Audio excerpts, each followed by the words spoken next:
But not hot water with Nancy Pelosi, right? I mean, she told us earlier this week in a Washington Post interview that she's not too worried about impeachment. Trump's not worth it. Here's her exact quote here. Impeachment is so divisive to the country that unless there's something so compelling and overwhelming and bipartisan, I don't think we should go down that path because it divides the country. And he's just not worth it. There's two possible scenarios here with Nancy Pelosi's statement. First of all, she could be playing that three-dimensional chess we hear so much about and maybe wants to throw Trump off the scent and say, no impeachment. Silly nonsense, right? We're not going to go that path. Don't worry about that, Trump. Essentially lulling him into this false sense of security so that he doesn't do something rash like fire Robert Mueller or, start questioning people in the DOJ, pulling them in front of the Oval Office desk and saying, tell me what you know. Yeah, maybe she's just trying to say, no, don't worry. We're not going to impeach you. Just go watch Fox News. Everything's cool. Or she could be being honest and like, I'm not going to impeach the guy. It's not worth it. Why bother? Why pay attention to the majority of people in this country who say maybe this is the route we need to go? Why bother with all the crimes that are already on the table?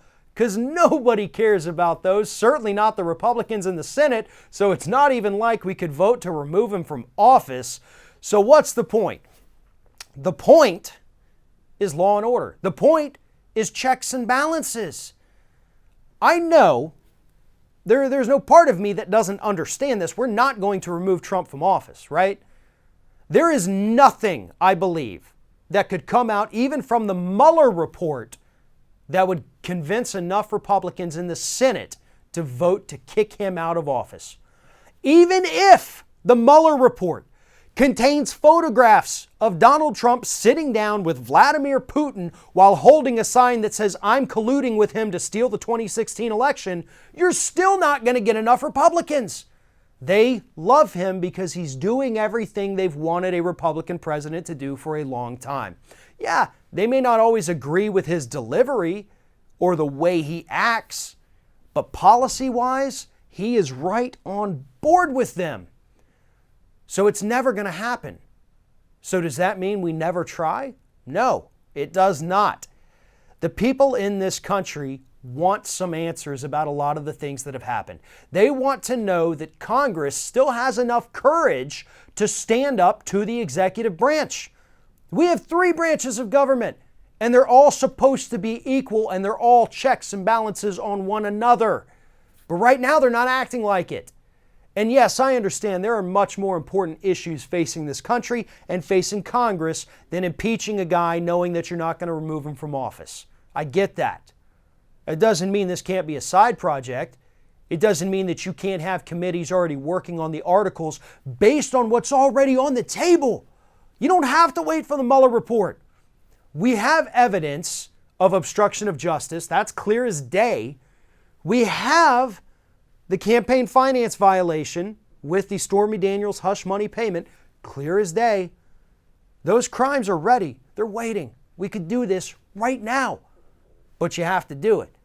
And you have to do it because you have to show the American public that the executive branch of the federal government is not above the law, no matter who is sitting in that Oval Office. And, by the way, you get the added benefit of running a 2020 presidential campaign against a guy who was impeached.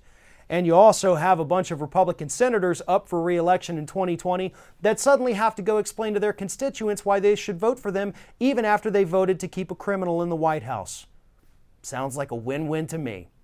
I'm Farron Cousins sitting in for David Pakman. We'll be right back with more of The David Pakman Show.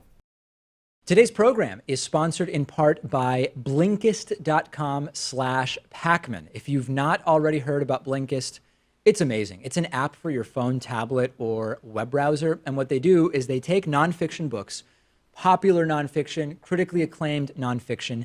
They condense the book into a 15-minute audiobook. You get all the most important information and insights from each book, but you can soak up the entire essence of the book in one sitting. I've listened to a ton of books on Blinkist. One recent one is Robert Reich's new book, The Common Good. Also Bunk by Kevin Young, useful in preparing me for the pseudoscience mini-series that we're producing.